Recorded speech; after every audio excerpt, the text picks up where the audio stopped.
Monsieur Alain Bernier, coordonnateur du RAID international Gaspésie, et Monsieur Daniel Labillois, porte-parole du RAID international Gaspésie. Bonjour, messieurs. Bonjour. Merci beaucoup d'être avec nous aujourd'hui. Messieurs, à la fin de l'été 2014 a eu lieu la première édition du RAID international Gaspésie. Avant d'en parler plus en détail, qu'est-ce que c'est le RAID international Gaspésie? Monsieur Bernier. Monsieur Bernier. Donc, le RAID international, c'est un RAID d'aventure, donc une compétition multisport qui se fait en équipe. En équipe de 2, en équipe de 4, des équipes de gars, des équipes de filles, des équipes mixtes. Donc, multisport, c'est, pour faire ça rapide, là, simplement, c'est du vélo de montagne, de la course à pied, mais de la course à pied dans toutes sortes de conditions. Là. Ça va jusqu'à, ils appellent ça dans le milieu du bushwalking aussi, c'est-à-dire courir à pied quand il n'y a pas de chemin dans le bois, là, jusqu'à quand il y a des sentiers, de toutes sortes d'affaires. La descente de rivière, du canyoning, donc sans canot, mais aussi avec canot. Des ateliers cordes, donc c'est du zipline, de la tyrolienne, donc toutes sortes de choses avec des cordes, en allant par la natation. Et ça peut être d'autres choses. Donc, c'est un multisport. Et là, le nôtre, le RAID international Gaspésie, c'est 300 km, 4 jours. Donc, c'est par étape. Donc, c'est 4 départs. Donc, un départ à chaque jour, une arrivée à chaque jour, et c'est les temps. On compte les temps. Et c'est un événement, c'est une compétition d'orientation. Ils ne connaissent pas le parcours. Donc, ils ont des cartes. Ils ont des cartes, puis ils ont ce qu'on appelle un roadbook. Ils leur disent un peu virer à gauche, virer à droite, mais le parcours n'est pas tracé. Sauf qu'ils ont des points de contrôle. Ils ont des endroits où ils doivent pointer une carte pour démontrer à l'arrivée qu'ils ont vraiment passé à ces endroits-là. Donc, on en entend parler beaucoup ces temps-ci, les courses de géolocalisation. C'est ça, mais eux n'ont pas le GPS. OK. Ils ont une simple boussole et la carte. Donc, ça rend la géolocalisation plus difficile. OK, non seulement il faut avoir des skills athlétiques un peu. C'est clair. Il faut avoir certaines notions En orientation, c'est clair. Puis lorsqu'on arrive dans une activité comme ça, ce qu'il faut voir, c'est que dans les 4 jours, il y a au-delà de 100 points de contrôle.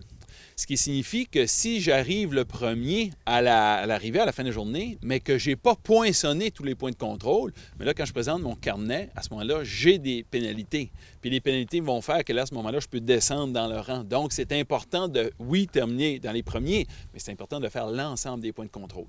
Puis ça c'est pas nécessairement une qualité athlétique. C'est une qualité d'avantage d'orientation de terrain, puis c'est pas tout le monde qui l'ont. Puis il faut que tout le monde complète le parcours. Si vous êtes en équipe de 2, en équipe de 4, ça se termine quand tout le monde est là. Donc, ça veut dire que si durant le parcours, vous auriez un blessé, vous auriez quelqu'un qui déclare forfait, bien, votre équipe, c'est fini, c'est foutu. C'est la fin du parcours. Donc, ça veut dire que vous pourrez le continuer, mais vous êtes disqualifié. Donc, vous voyez, là, on est vraiment dans du sport, on dirait amateur, mais d'élite, où, là, l'esprit d'équipe, est extrêmement important. On retrouve là-dedans, on va retrouver des anciens marathoniens, des anciens Ironman. On avait Lynn Bessette qui a fait des Olympiques, qui était là. Donc, vous voyez, c'est quand même... on invite tout le monde, mais ça demeure quand même... faut être en forme. Faut être en forme. Faut être en forme, puis il faut avoir le goût de se dépasser. RAID international. Pourquoi international? Bien, ce qu'il faut voir, le RAID, avant tout, c'est un événement qui vise à être un levier pour faire connaître la région. Nous, ce qu'on veut à travers ça, c'est donner une visibilité médiatique internationale à la Gaspésie. C'est pour ça qu'on a dit RAID international Gaspésie. Le volet international, c'est qu'on s'est donné comme visibilité d'avoir des pays participants de 10 pays l'année dernière, ce qu'on a atteint comme objectif. Mais c'est qu'on a eu une couverture médiatique extraordinaire. Il y a eu au-delà de 100 reportages dans des revues, dans des télés à travers le monde. On en a eu en anglais, en français, en espagnol, en italien. On a le documentaire de 52 minutes qui est diffusé, qui a été monté sur le RAID, a été diffusé plus de 900 fois dans plus de 45 pays différents. Et là, on fait connaître la Gaspésie à travers le monde avec cet événement-là. Là, à ce moment-là, c'est une visibilité. Plus récemment, là, vous allez voir le prochain VGO plein air, on fait la couverture avec un reportage. Et plus récemment, quelque chose qu'on est extrêmement fiers, la revue Getaway, qui est une revue africaine au niveau du tourisme, qui couvre l'ensemble de l'Afrique, nous a donné 12 pages. Et là, on voit la rivière Bonaventure, on voit le parc de la Gaspésie, on voit plein d'endroits en Gaspésie, puis une belle carte de la Gaspésie. Puis on donne toutes des indications pour venir. Si on avait eu à défrayer les coûts d'une telle couverture, c'est des sommes très, très, très, très importantes. J'imagine. Rapidement, quel bilan on pourrait tirer de cette première édition-là, de l'été dernier? Là? Bien, comme l'a dit Daniel, au niveau visibilité médiatique internationale, ça va au-delà de ce qu'on pensait. Là. Et les 3 autres objectifs, donc la mise en valeur de la région, donc au niveau de nos paysages, donc ça a fait le chemin parce que ça, c'est d'abord un produit, là, le Raid international Gaspésie, c'est fait pour la télé. Donc tout est filmé. Il y a beaucoup d'efforts de fait de ce côté-là. On donne aux journalistes internationaux des images, donc c'est reproduit. On a passé à l'émission nationale de l'Uruguay. On a fait toutes sortes de unes de journaux, mais de journaux. Est-ce qu'ici au Québec, c'est télévisé? Est-ce que c'est diffusé sur une chaîne? Ça a passé à RDS. Okay. Mais nous, ce qu'on a fait, c'est toutes les RDS de ce monde, là, comme disait Daniel tout à l'heure, là, il y en a eu quand même une quarantaine, au-delà de 40. Là, c'est ça qu'on a passé un peu partout à travers le monde. Donc, visibilité médiatique internationale, mise en valeur de la région et de ses organisations, parce qu'on a fait beaucoup de partenariats avec les entreprises d'ici et des organismes, chose qu'on va encore accentuer en 2015. Prolongation de la saison touristique. On ne peut pas aller beaucoup plus loin parce que là, on est à la limite de la chasse. Puis envoyer le monde dans le bois, à un moment donné, il y a une limite à avoir de la publicité. Justement, c'est quand ça se Nous autres, passe? l'année prochaine, en 2015, c'est du 10 au 13 septembre 2015. OK. Oui. Donc, vraiment, à la fin de la saison touristique, on l'étire. On l'étire au maximum qu'on peut. Mais en même temps, c'est au niveau du confort, à un moment donné, parce que ces gens-là couchent dans des tentes et compagnie. Là, donc, c'est correct. Là. C'est encore beau. C'est encore très beau, on est très bien. Ouais. Sauf qu'on les fait, vous voyez un peu l'année passée, il y en a, ils ont un point de contrôle. Il y en avait un qui était à 2 mètres quelques dans une rivière dont l'eau était à 4 degrés.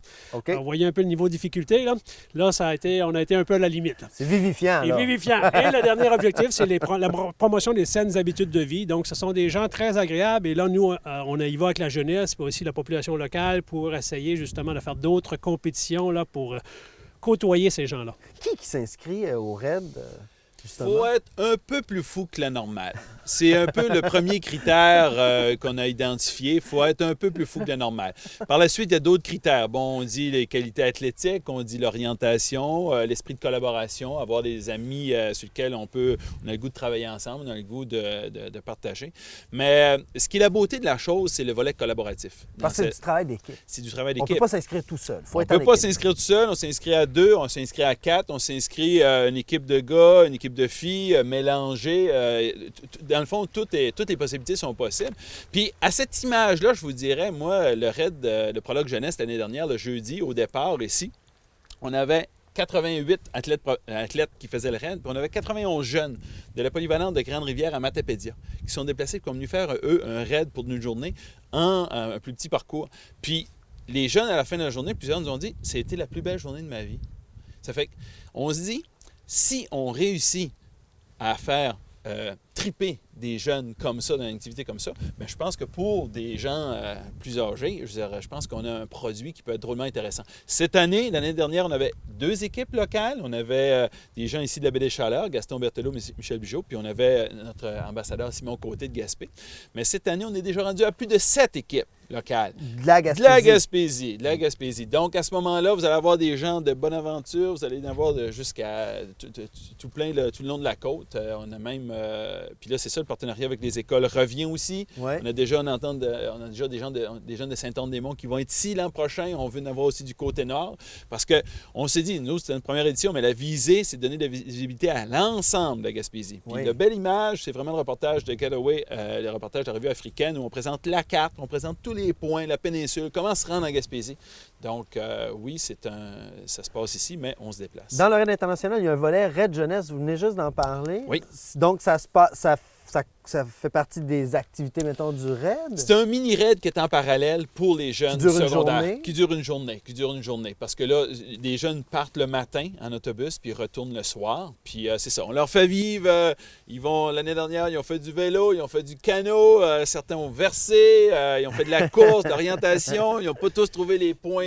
Ils ont eu froid, là. Ils ont eu froid. Ils ont eu froid. Comme il a dit, il y en a qui ont dit que c'est leur plus belle journée de leur vie, mais ils ont eu froid. C'était sale. On n'était pas nécessairement si bien équipés pour les accueillir, pour les remettre plus au chaud. Là. Ouais. Puis pour finir, pour dire c'est une des plus belles journées de notre vie, là, c'est symptomatique un peu de la situation. Puis c'est clair, un élément qui est important pour ce raid-là, on n'avait pas de première, deuxième, troisième place. Tous les jeunes qui ont fait le parcours ont reçu une médaille. L'objectif, la philosophie qui est derrière ça, c'est vraiment de compléter, de réaliser. Puis autant dans le raid, c'est certain, sur les 30 équipes qu'on avait, on avait 4-5 qui étaient plus crinqués, entre guillemets, mais c'est clair que l'ensemble, là, quand les gens arrivent, on se félicite, puis personne ne quitte le site tant que la dernière équipe n'est pas rentrée. Ça, c'est une règle fondamentale, puis on lui réserve le même accueil qu'on a réservé au premier. Donc, il y a vraiment une philosophie, malgré cette compétition-là, de collaboration qui est très, très importante, puis qui fait du bien dans un sport d'élite comme ça. Combien il y avait d'équipes l'année dernière? On avait une trentaine d'équipes. Une trentaine d'équipes. Combien de pays en tout et partout? 10 pays l'année dernière. 10 pays. Là, cette année, on est rendu encore à... Là, on est rendu, on est pour dire à 11 pays actuellement. Wow. Puis on a déjà tout près de 80 quelques inscriptions. On a même dépassé la centaine. Là. Et même dépassé la centaine. Bon, c'est ça. Par rapport à l'année dernière, est-ce qu'on reconduit la même formule ou il y a des petites variantes cette année? C'est clair qu'il faut que le parcours soit différent. Ça, c'est une condition sine qua non. Ça, c'est clair. La première démarche, quand on s'est lancé là-dedans, c'est on s'est dit, est-ce qu'on a suffisamment un territoire qui va nous permettre de faire plusieurs éditions? Parce que s'investir là-dedans, on ne voulait pas faire une seule édition, on voulait en faire plusieurs. Mm-hmm. L'équipe avec qui on travaille, Endurance Aventure à Magog, nous a dit, on pourrait la faire chez vous pendant 15 ans. Il y a tellement d'endroits extraordinaires. Pourquoi on change de parcours? On change le parcours parce qu'on veut un autre format télé, on veut un autre document. Les gens, ils reviennent, ils ne veulent pas vivre la même expérience. Si on part, c'est ça, si on part de l'Afrique du Sud, je ne veux pas passer dans le même endroit, je veux découvrir un autre, un peu comme disait la marquise à l'époque, impressionnez-moi. Mais oui, ça fait que c'est ça qui est... C'est pas juste une question c'est loin d'être une question de combien de temps on a fait. C'est comme a dit un Français en entrevue, une équipe, c'est le chemin qui est important, c'est les 4 jours. Donc, c'est découvrir, c'est les faire varier pendant la même journée qui passent d'un sport à l'autre, d'une discipline à l'autre et qui voit des différents paysages, des nouveaux niveaux de difficulté. Alors, c'est un peu ça. Il faut être un peu imaginatif dans nos niveaux de difficulté qu'on leur offre. 4 jours, 300 km, plusieurs disciplines. Ça prend quand même du matériel pour compléter toutes ces disciplines-là. Est-ce qu'on doit se procurer tout ce matériel-là? Les gens qui font le raid doivent fournir leur vélo de montagne. Ça, c'est une condition parce que c'est important qu'ils retrouvent leur vélo pour les distances qu'ils ont à faire, puis les ajustements, puis tout ça. Mm-hmm. Ils vont avoir aussi, évidemment, les souliers, des équipements, probablement un néoprène pour des parties qui sont dans l'eau. Ils vont avoir une tente parce qu'ils dorment en tente. Au long du raid, ils dorment en tente. Puis, ils vont avoir quelqu'un, généralement, qui va les accompagner. C'est-à-dire que vous êtes en équipe de 2 ou de 4, mais la personne qui va prendre, quand vous arrivez à une destination, vous laissez vos vélos là, puis après ça, vous partez à la course, mais les vélos vont être repris pour être amenés à un autre endroit. Là, à ce moment-là, c'est l'accompagnateur qui charge de ça. D'appariteur. Mais on fournit les canaux, on fournit tous les harnais pour les cordes, ces choses-là. Ça veut donc dire que, dans le fond, tout bon sportif a un vélo de montagne. Un minimum de matériel. C'est ça. Parfait. Et là, il y a comme 3 dates d'inscription. On vient de terminer la première. Il y a des dates limites. Jusqu'à quand on peut s'inscrire pour le REN? Officiellement, c'est jusqu'au mois d'août, mais là, c'est parce qu'on arrive à un quota, on arrive à notre maximum bientôt. Là. Alors, dans 2-3 mois... Il faut s'inscrire là. Oui, il faut s'inscrire là, parce que là, on a dépassé la centaine d'athlètes et au niveau de la logistique, on ne peut pas aller beaucoup plus loin à cause des canaux, entre autres. Quand on prend 2 fois les mêmes canaux dans la même journée, donc il faut les transporter, puis donc ça prend, si on a 100 athlètes, ça prend 50 canaux. C'est tout un matériel, c'est toute une logistique. Hein? Un événement sportif comme ça, le niveau de complexité est assez élevé. Alors là, on approche, disons, de la fin. Là. Alors, dans 2 mois, c'est évidemment trop tard. Évidemment, nous, on fait un peu des cas spéciaux pour les équipes internationales. On ne refusera pas une équipe internationale. On n'a pas fini. On a 10 pays de recruter. On a un 11e qui s'apprête à le faire. Yes. Mais il y a 2 autres pays qui virent autour, qui posent des questions. Et évidemment, il n'est pas question qu'on les refuse. On va tout faire pour les avoir parce que c'est le premier objectif, la visibilité médiatique internationale. Alors, quand ces équipes-là viennent, souvent, le média spécialisé de ce pays-là l'accompagne. Mm-hmm. Alors, c'est comme ça que ça fonctionne un peu. Tout à l'heure, en pré-entrevue, on parlait que l'événement comme quoi il était unique au Canada. En quoi il est unique au Canada? Bien, d'abord, c'est parce c'est un raid par étape. Souvent, les raids sont faits, il y a un départ et on vous retrouve 4, 5, 6 jours plus loin à l'arrivée. Nous, c'est par étape. Donc, ça part le matin et ça arrête à chaque jour. Donc, ça, c'est quasiment une course très rapide pour la plupart des raiders. Ça, c'est assez unique. Et la façon qu'on le fait aussi, c'est-à-dire avec un prologue jeunesse là, maximisé, là, avec beaucoup de jeunes au départ, ça amène aussi à un autre niveau qu'il n'y en a pas. D'ailleurs, c'est très peu répandu au Canada et aux États-Unis. C'est très populaire en Europe, les raids, et en Amérique du Sud. Mais ici, ça ne l'est pas beaucoup. Donc, le raid qu'on nous dit qui ressemble le plus au nôtre, il est au sud-ouest américain. OK? Donc, au Canada, c'est déjà une formule qui est très, très peu commune et jamais à ce niveau-là. Là, on y va fort. Là. Quand on parle des pays, là, c'est l'Angleterre, c'est la France, c'est l'Italie, c'est l'Uruguay, c'est l'Argentine, le Brésil, le Costa Rica, les États-Unis, puis le Danemark, l'Espagne, et là, on devrait avoir la Suisse bientôt. Alors, c'est toute cette formule-là qu'on fait, qui est des équipes et des médias spécialisés de ces équipes-là qui viennent nous voir et eux, ces médias spécialisés-là, sont très connaisseurs de RAID. Ils connaissent ça, mais ils ne connaissent pas notre territoire. Tandis que c'est assez intéressant, qu'est-ce qu'on fait à nouveau, comme souvent les raids à travers le monde se font dans des lieux désertiques. Donc, les journalistes spécialisés, les raideurs, les athlètes, l'organisation, c'est tout ce qu'on voit sur le site. Tandis que nous, on le fait parmi notre population gaspésienne, avec des lieux de transition qu'on dévoile, donc les gens sont là pour les accueillir. Et l'autre chose qu'on fait qui est assez particulier, c'est que on a une presse régionale quand même assez présente ici. La plupart du temps, dans les raids, quand il se fait ailleurs, ça se fait uniquement avec la presse étrangère spécialisée. Nous, on mélange les deux. Quand on a fait notre conférence de presse en septembre dernier, avant le raid, avant le début, il a fallu faire une conférence de presse autant pour nos journalistes étrangers en anglais une conférence aussi pour du contenu pour nos journalistes de la région. Et l'équipe des ceux de la région ne connaissent pas les raids, ne connaissent pas les équipes, connaissent le territoire, et les autres journalistes étrangers, c'était le contraire. Alors, il a fallu mélanger ça, et c'était quelque chose d'assez unique à la fin, c'est qu'on avait nos journalistes de la région qui interviewaient les journalistes étrangers. On vient juste d'en parler. Il y a des spectateurs. Oui, c'est ça. Ça, c'est une qu'on l'a. Peut-être, Daniel, tu peux l'expliquer. Bien, dans le fond, dans les raids, quand on a fait le bilan de tout ça, le parcours qu'on avait ici, tout ça, c'est magnifique. Mais les gens vont dans des endroits magnifiques dans le monde. Donc, ça, on était ex aequo. L'organisation d'Endurance Aventure était connue. Ailleurs, il y en organise ailleurs aussi. Donc, on était ex aequo. Le parcours qui était fait, très, très, très intéressant, mais ailleurs aussi. Ils ont des très, très, très beaux parcours. Donc, là, on s'est dit, est-ce que vous pensez revenir? Ils ont dit oui, parce que chez vous, il y a l'accueil. Nous, habituellement, comme raideurs, on peut partir. Oui, il y a peut-être des antilopes, des lions, tout ça. Puis on part, puis il n'y a personne qui est là. Puis on arrive au fil d'arrivée, puis il n'y a personne qui est là. Presque personne. Chez vous, parce que nous, dans le fond, sur le long du littoral, sur 40 km de littoral, ils ont parcouru 300 km. Donc, ça veut dire qu'ils montaient, ils revenaient, ils sortaient, ils montaient, ils revenaient. Ça fait que ce soit sur le Mont-Saint-Joseph, que ce soit à Maria, que ce soit à différents endroits, ils ont été accueillis par des foules qu'ils applaudissaient puis qu'ils nommaient par leur nom. Les gens du Costa Rica, les gens de l'Uruguay, du Brésil, se faire nommer par leur nom, là, c'était quoi? C'est quoi ça? Donc, ça a été vraiment, les journalistes internationaux nous disaient, parmi les raids, vous êtes unique au Canada, mais là, vous êtes en train, dans l'ensemble des raids, de sortir du peloton puis d'amener les raids vers un autre concept. Qui là vraiment à cause de la présence des spectateurs. Puis là, cette année, je vous dirais, je vous mentirai pas, on réserve de très grandes surprises à nos raideurs. Puis ce qui est le fun, c'est qu'on vient conjuguer à ça un minimum de 7 équipes locales. Donc, ces équipes locales-là vont avoir leurs fans, vont avoir les gens qui suivent. Donc, déjà, ça vient, ça fait que c'est pour ça que ce volet-là, je peux vous dire une chose, que le dimanche au soir, au banquet, nos raideurs étrangers vont se souvenir de le 4 jours. On ne peut pas dévoiler le parcours, mais ça se passe entre Carleton et Maria.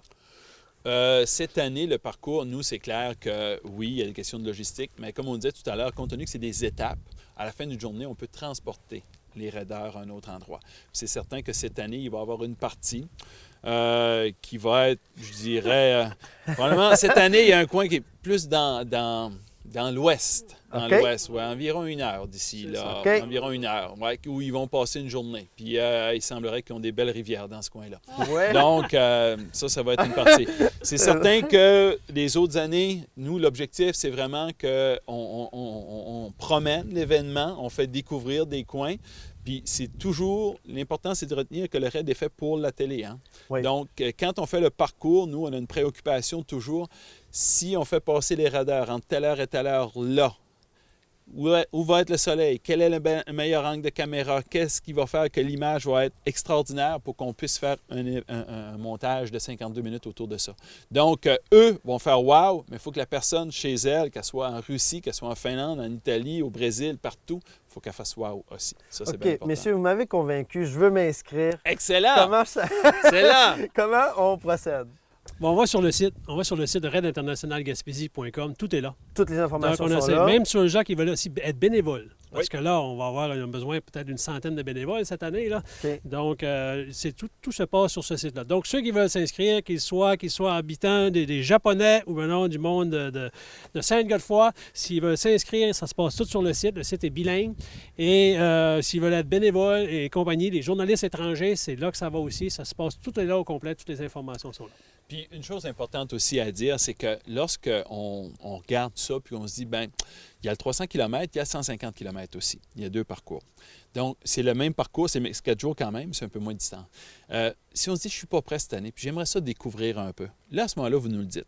Puis là, à ce moment-là, nous, on peut vous jumeler accompagnateur avec une équipe du Costa Rica, de l'Équateur ou d'ailleurs. Puis à ce moment-là, vous allez accompagner cette équipe-là. Donc, vous allez vivre le raid de l'intérieur.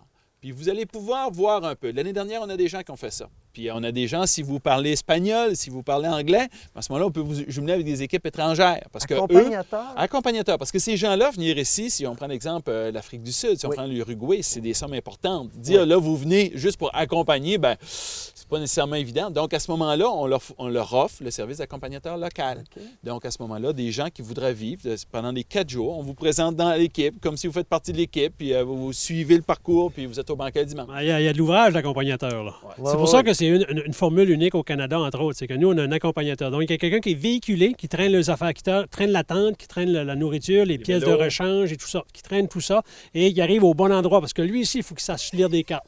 S'il n'arrive pas avant que l'autre équipe arrive, avant que son équipe arrive, là, il va se faire engueuler, comme est arrivé l'équipe de la France l'année passée. Là. Okay. L'accompagnateur est arrivé en retard. Ouais. Il se l'est fait dire. Vous m'avez parlé d'un 150 km, ça a piqué ma curiosité. Oui, c'est un demi-raid? C'est dans le raid de 4 jours, il y a un volet. On peut faire soit 150 km ou on peut faire 300 km. Les gens partent en même temps, font une partie de parcours qui est similaire, mais il y a une partie qui est réduite pour les gens qui veulent faire 150 km. OK, c'est un autre volet concours? C'est la même chose, mais ils font juste 150 au lieu de 300, okay. Puis à un moment donné, ils prennent un raccourci. Okay. Ils prennent un raccourci, donc on va faire juste 150. L'année passée, l'équipe locale, Gaston Bertolotte puis Michel Bugeaud, ont fait le 150. Ils ont gagné le 150. Cette année, ils se sont inscrits au 300. Wow! Puis la plupart des équipes qu'on a locales sont inscrites au 300 aussi. Donc, on rappelle le site Internet, raidinternationalgaspésie.com. Puis toutes les informations sont là, les numéros de téléphone si jamais on veut parler avec quelqu'un. Exactement. Parfait, good. Monsieur Bernier, Monsieur Labillois, merci beaucoup de contribuer au rayonnement de la Gaspésie à travers le monde. Et qu'est-ce qu'on vous souhaite pour... Bien, moi, je dirais, Alain, je souhaite de voir M. Plouffe sur la ligne de départ. Je pense que là, on a 5 mois avant l'événement. Un jeune homme de cet acabit-là. On lui lance le défi. Pas juste l'invitation, le défi. Il pourrait être commandité par Télévague. Donc, on va très bien. J'aurais dû amener un T-shirt. Moi, je pense qu'il y aura un reportage extraordinaire qui pourrait être fait au bout de ces 4 jours-là. Avec une GoPro. Là. Je suis en train de me faire organiser ça. Alors, messieurs, dames. Monsieur Plouffe a un défi de lancer. Au plaisir de le voir en septembre sur la ligne de départ, en quelque part. Dossier à suivre. Merci beaucoup, messieurs. Merci beaucoup. Merci beaucoup. Allez, bon raid.